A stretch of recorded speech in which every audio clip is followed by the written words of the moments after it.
खालपर्यंत, छातीपर्यंत, घरापर्यंत पाणी आलं. खालची वाळू सरकायला लागली. भगवंताच्या लक्षात आलं, आता जर का पाणी वर आलं तर माझ्या पित्याच्या तोंडामध्ये जाईल आणि मग माझा पिता खाली पडेल. त्यांच्या लक्षात आलं, यमुनेला असं वाटतंय की मला स्पर्श करावा, म्हणून ते पाणी वाढते. भगवंतानं आपला श्रीचरण त्या टोपलीमधून बाहेर काढला, त्या पाठीमधून चला आंबवला. जसा तो श्रीचरण भगवंताचा यमुनेला स्पर्श झाला, एकदम पाणी उतरलं. एका बाजून अशी थोप लागली तलावाचा, तरुणाचा खालचं पाणी निघून गेला, रस्ता मोकळा. जा. आणि हा गोकुळामध्ये आला. गोकुळामध्ये अगदी अंधकार पडलेला, लाईट तर एरवी नसतेच आपल्याकडे त्या काळामध्ये. आता ही लाईट जाते, वीज चमकली की गेली लाईट. खेड्यापाड्यात तर लवकर लाईट जाते. नंदाचा वाडा सताड उघडा आहे. यशोदेच्या पुढ्यामध्ये एक कन्या आहे. कधी तिचा जन्म झालेला आहे यशोदेलाही माहित नाही. झोपीमध्ये, ज्याला नॉर्मल डिलिव्हरी म्हणतात ना, हा फार महत्वाची. झोपेत जर डिलिव्हरी होते, किती नॉर्मल असेल, किती नॉर्मल असेल. याचा अर्थ यशोदा माता किती काम करत असेल. आपण काम बंद करून टाकतो.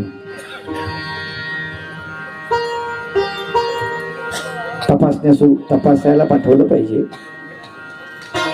त्याच्यात काही माझं दुमत नाही. पण सिझर गरज नाही आहे. सिझरची तंत्रज्ञान महत्वाचं आहे. बाळाचा आणि आईचा जीव वाचवण्यासाठी त्याचा वापर केला तर हरकत नाही. पण नैसर्गिक जर डिलिव्हरी होत असेल, आता बऱ्याच मुलींनी मी बघितलं, माझे शिष्य आहेत, त्यांच्या पत्नी आहेत काही, त्यांना डिलिव्हरी कशी झाली रे काय सांगा बाबा, नाही म्हणले मला फार भीती वाटते, माझी बीपी वाढायली. आणि डॉक्टर म्हणतो बीपी नॉर्मल आहे. आणि ते पोरी म्हणतायत मला आमची बीपी वाढते, आणि नाही त्रास होत होते, काही खरं नाही, आणि तुम्ही सिझरच करा. अरे तुम्हाला जर त्रास झाला नाही, तुम्हाला मातृत्व येणार कसं? मातृत्व म्हणजे गमतीचा खेळ आहे का? गंमत काय ना ती. मातृत्व प्राप्त करण्यासाठी त्या मातेला मृत्यूच्या दारातून जावं लागतं. सोपं नाही आहे. आणि मग पुत्रावरती प्रेम जास्त असतं, कन्येवरती प्रेम जास्त असतं, लक्षात ठेवा. त्या वेदनेतून ती जाते, म्हणून एवढं जीवापाड प्रेम करते. म्हणून आताच्या माता त्यांचं मुलावर प्रेम नाही, आपले फिगर शरीर वाचवायचंय त्यांना. त्याच्यामुळे काय परिणाम होते माहिती आहे तुम्हाला? हे सांगत नाही कोणी, संत सांगत नाही, कोणता बाबा सांगत नाहीये.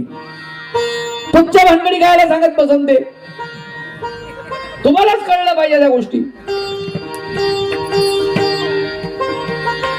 समजतच नाही तुम्हाला तर काय करणार आहे?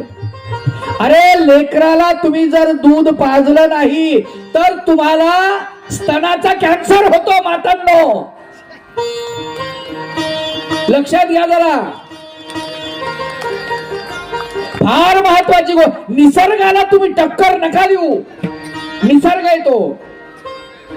बाळ तुमच्या पोटी जन्माला आलं आणि त्या बाळाच्या व्यवस्थेसाठी, त्याची भूक आणि तहान भागवण्यासाठी तुमच्या शरीरामध्ये तो अन्न पुरवठा आहे, ते स्वयंपाकघर आहे बाळाचं. तिथे त्याचं भोजन आहे, आणि तुम्ही त्याला ते देत नाही का? तर तुमचं शरीर बिघडेल म्हणून. म्हणून तर माता होणं सोपं नाही हो. मी तर असं म्हणेन, आणि बऱ्याच ठिकाणी म्हणत असतो, तुम्हाला डॉक्टर बनायचे तुम्ही परीक्षा देता, बरोबर आहे? इंजिनियर बनायचे परीक्षा आहे, मास्टर बनायचे परीक्षा आहे, डीएड आहे, बीएड आहे, नाही का, एमएड आहे. डॉक्टर बनायचे एमबीबीएस, एमडी, एमएस शिकावं लागतं तुम्हाला. डिग्र्या घ्याव्या लागतात, प्रॅक्टिस करावी लागते, नुसतं डिग्री चालत नाही. सैन्यात जायचं, तुम्हाला हे व्हायचंय, शिपाई व्हायचंय, मिलिटरीमध्ये जायचंय, तिथेही तुमची छाती इतकी पाहिजे, उंची तितकी पाहिजे, पायात पाय अटकले नाही पाहिजे, गुडघ्याला गुडघे नाही लागले पाहिजे, रनिंग, लांब उडी, उंच उडी, कितीतरी परीक्षा आहेत. त्याच्यानंतर ट्रेनिंग आहे. 2 वर्षाच्या ट्रेनिंग नंतर तुमच्या हातामध्ये बंदूक असते. अगोदर भलत पळवतात, भलत खाल्लेलं जिरवतात, खाऊ घालतात, जिरवतात. बूट जरी वाकडा असला ना तरी त्याच बुटानं हाणतात. तिथं नाही हे असं कुठं असतं का, ह्युमन राईट वाले वगैरे ते घुसून देणार नाही, मारतील त्यांना जिवंत. असं कुठं असतं का आणि एवढा त्रास देतात का, तिथं नाही झालं. पण मला एक सांगा, तुम्हाला बाप बनायचंय, आई बनायचंय, कुठल्या ट्रेनिंग सेंटर मध्ये गेलते तुम्ही? कोणती परीक्षा दिली सांगा ना? नाही माय बाप, काहीच परीक्षा नाही आपल्याकडे. जुन्या काळात पुत्र कामेष्ठी यज्ञ व्हायचा. जोडप्याचं लग्न झाल्यानंतर तो यज्ञ कमीत कमी 6 महिने आणि जास्तीत जास्त 1 वर्ष चालायचा. त्यानंतर भगवंताला किंवा त्याच्या आराध्य दैवताला ज्याची तो पूजा करत असेल त्याला प्रार्थना करायचा की माझ्या पोटी असा पुत्र, अशी कन्या जन्माला येऊ दे की ज्या कन्येमुळं, ज्या पुत्रामुळं माझ्या देशाचं, माझ्या संस्कृतीचं, माझ्या धर्माचं रक्षण होईल, प्रजेचं रक्षण होईल, धर्म त्याच्यामध्ये जागृत होईल, असाच पुत्र मला जन्माला येऊ दे, अशी प्रार्थना करण्यासाठी पुत्र कामेष्ठी यज्ञ केला जायचा. आणि त्याच्यानंतर प्रपंच सुरू होत होता. आता असं आहे?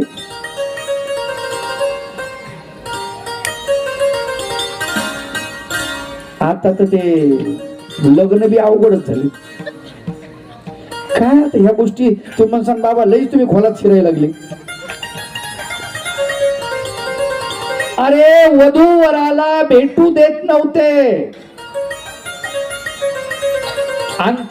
अंतरपटा ते धरा, दृष्ट वधूवरा न करणे, दोघे करावी उभी. मंगलाष्टक अभ्यासात नाही ना तुम्ही, पाहतच नाही.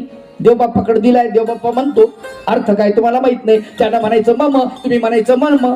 त्यानं म्हणायचं आत्मन, तुम्ही म्हणायचं आत्मन. हे मम काय, आत्मन काय तुम्ही त्याला विचारत नाही, ते तुम्हाला सांगत नाही. अवघड गोष्ट आहे. एखाद्यानं समजा विचारलं तर ते म्हणते तुमच्या बापानं ऐकलं, आमच्या बापानं सांगितलं, तुमच्या आजानं ऐकलं, आमच्या आजानं सांगितलं. आता आम्ही सांगतो, तुम्ही गपचीप ऐका. पुढे आमची पोरं सांगतील, तुमचे पोरं ऐकतील. असंच चालू. कोणी विचारतंय का अर्थ त्याचा? नाही ना, कोणी विचारत नाही. म्हणून लग्नाच्या अगोदर मुलगी दाखवणं हे सुद्धा नव्हतं. 50 वर्षापूर्वी कसलं काय होतंय सांगा बरं तुम्ही? हे माझं म्हणणं असं नाही की तुम्ही एकदम 50 वर्षाच्या मागे त्या काळात जा. बघा मुलीला, बघा मुलाला, बघा, हरकत नाही, बघायला पाहिजे. पण मला एक सांगा, लग्नाच्या अगोदर 3च माणसं बाहेर जातात. कोण कोण? मुलगा, मुलगी आणि आमचे फोटोग्राफर वाले दादा.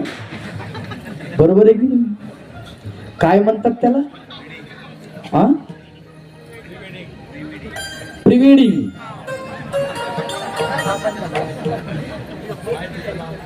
आणि मग ते सगळे ते फोटो वगैरे सगळे काढलेले असतात, सुंदर फोटो काढले जातात, हरकत नाही.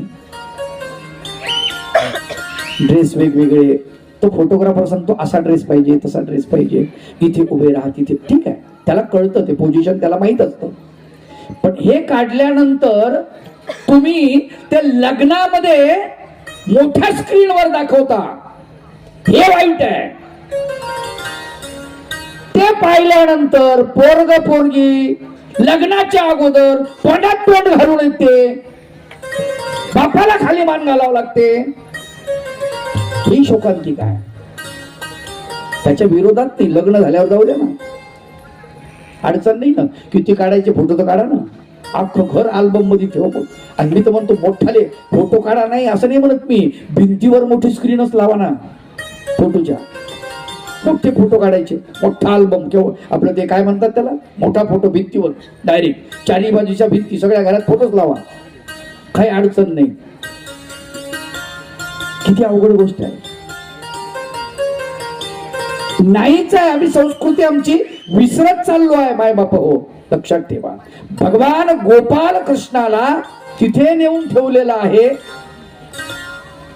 आणि यशोदा माता झोपीमध्ये आहे. झोपीत डिलिव्हरी झाली, नॉर्मल डिलिव्हरी. इथून आपण बाहेर गेलो होतो, नॉर्मल डिलिव्हरी. ती बालिका उचलली, पाठीमध्ये ठेवली आणि तिला घेऊन वसुदेव बाबा परत आलेले आहेत कारागृहामध्ये. पाऊस तसाच आहे, नदीचं पाणी असं यमुनेचं थांबलेलं आहे वसुदेव बाबा येईपर्यंत. कारागृहात प्रवेश केला की आपोआप दरवाजे लागले, कड्या कुलप लागली, हातातल्या हातकड्या, पायातल्या पायबेड्या जशाला तशा. छोटीशी बालिका ती दिलेली आहे देवकीकडे. देवकीने त्या बालिकेला घेतलं, बाळे मी तुझी वैरी नाही ग, माझ्या बाळाचं रक्षण करण्यासाठी मी त्याला दूर पाठवलं आणि तुला इथे आणलं, मला क्षमा कर बेटी, मी तुझी दुश्मन आहे, मी तुझी वैरी नाही, काय करू माझा नाईलाज. तर पोरीनं बघितलं एकदा, यशोदा मातेकडे हसायला लागली. तिच्या लक्षात आलं, ए हसू, 2 मिनिटाचा एक कंस आला, माझा दादा इथं हुसकावून घेऊन जाईल. 2 मिनिटामध्ये तिचं सगळं जीवन खतम होणार, संपणार. पोरीनं मोठ्यानं रडायला सुरुवात केली, भोकाड बजरलं. अख्खं कारागृह झोपलं होतं गाढ झोपेमध्ये, दचकून जागे झाले शिपाई. पाहिलं काय झालं, धावत पळत कंसाकडे जाऊन गेलेले आहेत शिपाई. महाराज महाराज महाराज, देवकीला कन्यारत्न झालेला आहे. कंस झोपलेलाच नव्हता, वाटच पाहत होता. धावत पळत आलेला आहे कंस कारागृहामध्ये. आल्यानंतर कारागृहाचे दरवाजे उघडले, आतमध्ये गेला. देवकीकडून त्या कन्येला घेतलं. दादा, अरे ती कन्या आहे, तुझा वैरी आठवा तो आलाच नाहीये, ती कन्या आहे. त्या कन्येकडे बघितलं, स्त्रीचं रूप घेऊन आलास काय, पण तुला सोडणार नाही बेट्या. बाहेर नेलं, शिळेवरती आपटण्यासाठी तिच्या कोवळ्या पायाला पकडलं, गरा फिरवलं, आपटणार, वरच्यावरी सुटली. आकाशवाणी झाली, कडाडली, कंसा मूर्ख आहेस तू, तुझा 8वा वैरी जो आहे तो चंद्रकलेप्रमाणे वाढतो आहे, सुखरूप आहे, तुझा अंत निश्चित आहे. कंसाच्या ताब्यातून गोष्ट निष्ठून गेलेली आहे. कंसाला कळलंच नाही माय बापू, कधी आपल्या ताब्यातून ही गोष्ट गेली कंसाला अजिबात समजलं नाही.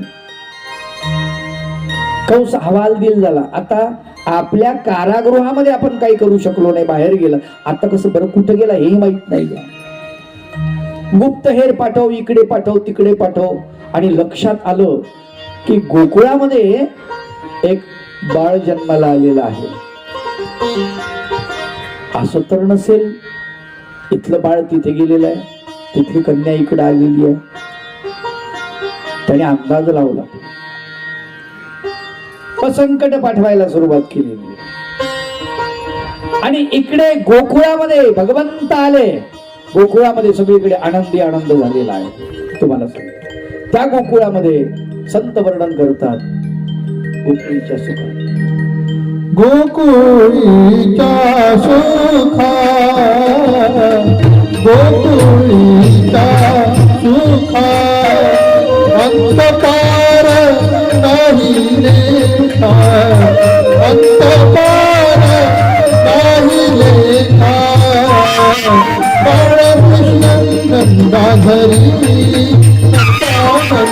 बाळकृष्ण नंदा हरी नंदा हरी बाळकृष्ण नंदा हरी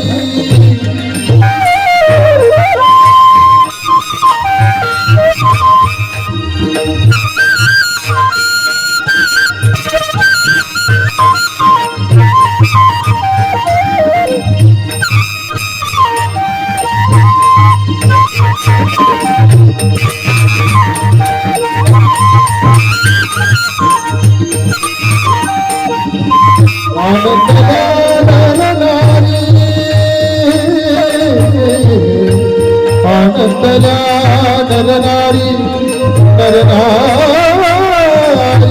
आनंदला नरनारी गोकुळीचा सुखा सुखा गोकुळीचा सुखा अंत पार नाही देखा अंत पार नाही देखा गोकुळीचा सुखा गोकुळीचा सुखा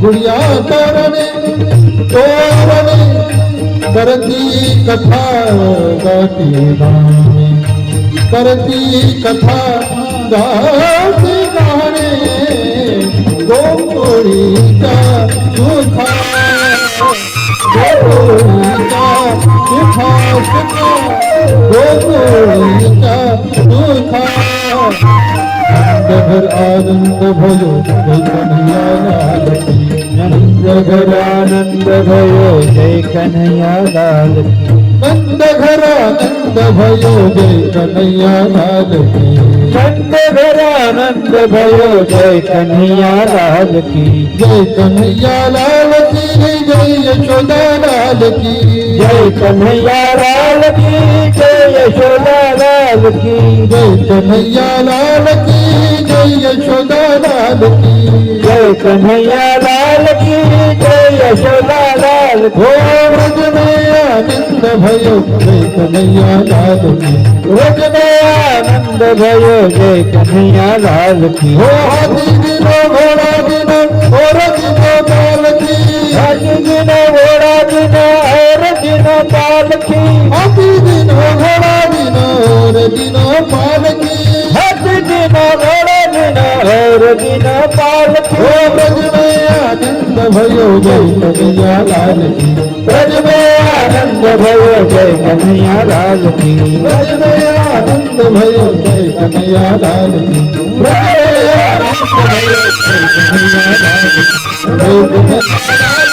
जय कन्हैया लाल की जय यशोदा लाल की ब्रज में आनंद भयो जय कन्हैया लाल की ब्रज में आनंद भयो जय कन्हैया लाल की ब्रज में आनंद भयो जय कन्हैया लाल की ब्रज में आनंद भयो जय कन्हैया लाल की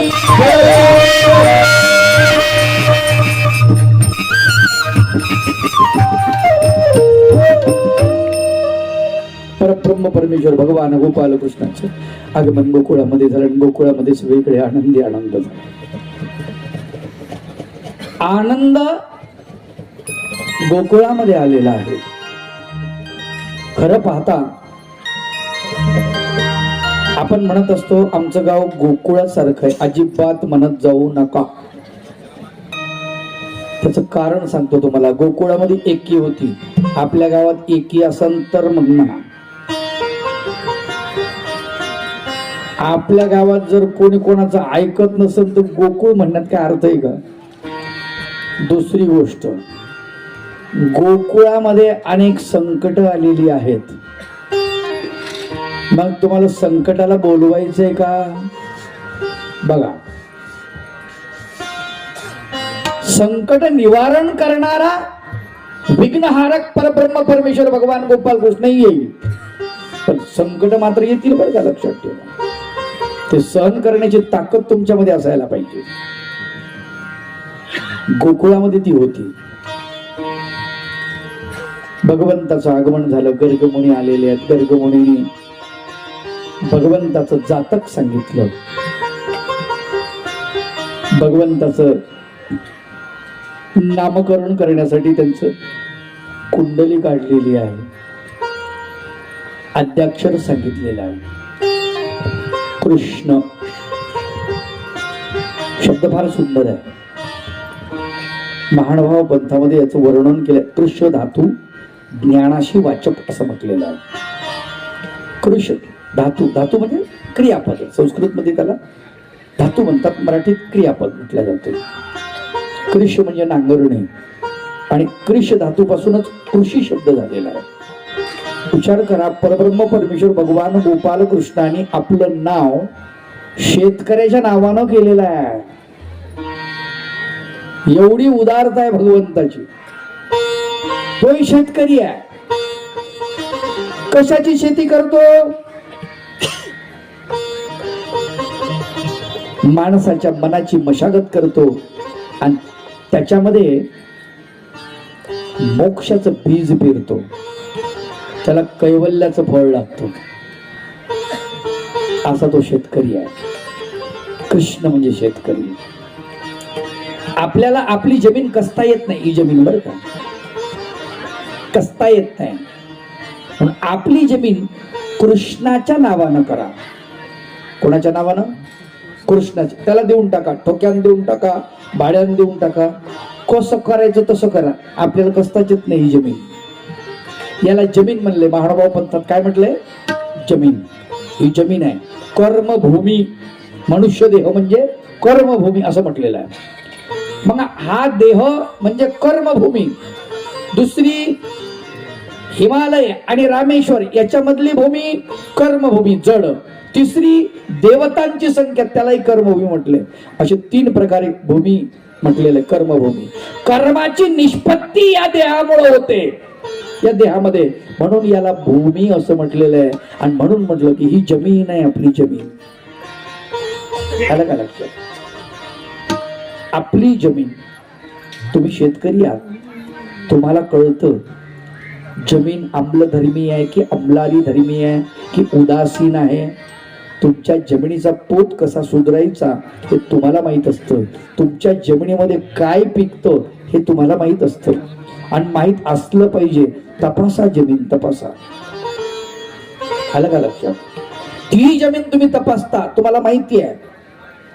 शेतकरी खूप अनुभवी असतो. एका शेतकऱ्याकडे गेलो, मोसंबीचा बाग होता. 4 वर्षाची झाडं होते, मस्त मोसंब्या लागलेल्या. तर शेतकरी मोसंब्या अशा एवढ्याला लागलेल्या तोडून टाकायला लागला. म्हणजे दादा मोसंब्या तर फारच छान लागल्या, का तोडायले? म्हणे बाबा झाडाचं वय नाही. म्हणजे पण हे झाड आत्ता जर मोसंबी तोडली नाही तर आत्ता जर फळ घेतलं तर हे झाड 15 वर्षामध्ये मरणार. याचं वय 15 वर्ष. म्हणलं बरं, मग आता या वर्षी जर नाही घेतलं, पुढच्या वर्षी जर पीक घेतलं तर? म्हटले या वर्षी जर आपण थांबवलं, पीक घेतलं नाही, पुढच्या वर्षी जर पीक घेतलं तर हे झाड कमीत कमी 20 ते 21-22 वर्षापर्यंत जगतं. म्हटले वा, काय बरोबर माहिती आहे. शेतकऱ्याला त्या जमिनीचं कळतं, पण या जमिनीचं कळत नाही. मुलगी उपवर झाली, टाका अक्षरा. अरे शिकू द्या तिला, कला गुण अंगी करू द्या, ज्ञान संपादन करू द्या, गीता शिकू द्या, शिक्षण घेऊ द्या. शिक्षण 3रा डोळा आहे. तिला चांगल्या वाईटाचं ज्ञान द्या. तिला माणसाचं राक्षसाचं ज्ञान द्या. त्याच्यात भेद करण्याचं सामर्थ्य तिच्यामध्ये येईल. तिला स्वतःचा जोडीदार निवडण्याचं सामर्थ्य तिच्यामध्ये आलं पाहिजे. द्वापार युगामध्ये तेच आहे. स्वयंवर. रुक्मिणीचं काय? स्वयंवर. सीतेचं काय? स्वयंवर. द्रौपदीचं काय? स्वयंवर. स्वतः निवडतात. एवढं स्वातंत्र्य होतं. मग तुम्ही आता एवढं फुगून जाऊ नका. स्त्रियांनी त्यांना स्वतः वर निवडण्याचं सामर्थ्य आणि अक्कल दोन्ही होती. आपल्याला ते नाही, म्हणून बाप मदत पडतो. आई मदत पडते. आलं का लक्षात? ते सामर्थ्य आपण कमवा. शिक्षण घ्या, तुम्हालाच कळेल काय चांगलं काय वाईट, काय योग्य काय अयोग्य. फार महत्वाची गोष्टी आहेत. प्रपंच म्हणजे फक्त प्रपंच करण्यासाठी आपण या पृथ्वी तलावर आलो नाही, काहीतरी छाप पडली पाहिजे. लेकरं बाळ तर ते जनावर नाही आहेत. मुर्गी के पुत घने आगे पीछे ठाट, चिल्ली ले गए बिल्ली ले गए हो गए बाटा बाट. काही उपयोग आहे का? विचार करा ना. आम्हाला ते कळलं पाहिजे. आमच्यामध्ये खूप मोठी क्षमता आहे. काय क्षमता आहे लक्षात ठेवा. तुम्ही डॉक्टर बनू शकता, इंजिनियर बनू शकता, प्राध्यापक बनू शकता, पंडित बनू शकता, ज्ञानवान बनू शकता, तुम्ही भक्तिवान बनू शकता, तुम्ही शक्तिवान बनू शकता, तुम्ही शास्त्रज्ञ बनू शकता, तुम्ही परदेशात गमन करू शकता, तुम्ही कलाकार बनू शकता, तुम्ही वादक बनू शकता, तुम्ही गुणवान बनू शकता. एवढंच काय, तुम्ही ज्ञानी बनू शकता. एवढंच काय, तुम्ही मोक्ष प्राप्त करून घेऊ शकता. एवढी क्षमता तुमच्यामध्ये आहे. आलं का लक्षात? आपली क्षमता ओळखा. हु आर यू? कोण आहात तुम्ही? ओळखा स्वतःला. प्रश्न विचारा. लक्षात घ्या. कृष्ण चरित्र ज्यावेळेस आपण पाहतो तेव्हा कृष्ण भगवंताचं चरित्र जे आहे ते अभ्यासात असताना आपल्यासाठी काही आहे काही ते त्याचा विचार करा. की फार महत्वाची गोष्ट आहे. लीळा वाचत असताना ऐकत असताना ही लीळा आपल्या जीवनामध्ये काही उपयोगात पडते का याचा विचार करा. छत्रपती शिवाजी महाराजांना तेच केलंय. जिजामातेनं भगवान गोपाल कृष्णाच्या रामचंद्राच्या गोष्टी सांगितल्या, त्यांना भीमाच्या अर्जुनाच्या गोष्टी सांगितल्या आणि त्याच्यातून ते शिकलेले आहेत. छत्रपती शिवाजी महाराज गनिमी काव्याने लढले. हे शिक्षण परब्रह्म परमेश्वर भगवान गोपाल कृष्णाच्या गनिमी काव्यातून आलेलं आहे. लक्षात घ्या. भगवान गोपाल कृष्ण काळ यवनाला पाठीवर घेऊन पाठलाग करतो. काळ यवन भगवंत पुढे पळतात आणि मुचकुंदा जिथे गुहेमध्ये झोपलाय तिथे भगवंत जातात. बघा तुम्ही कसं गोडीनं बरोबर त्याला बाजूला केलेलं आहे. त्या सैन्याचे नुकसान होऊ दिलं नाही आणि त्याला बाजूला काढले.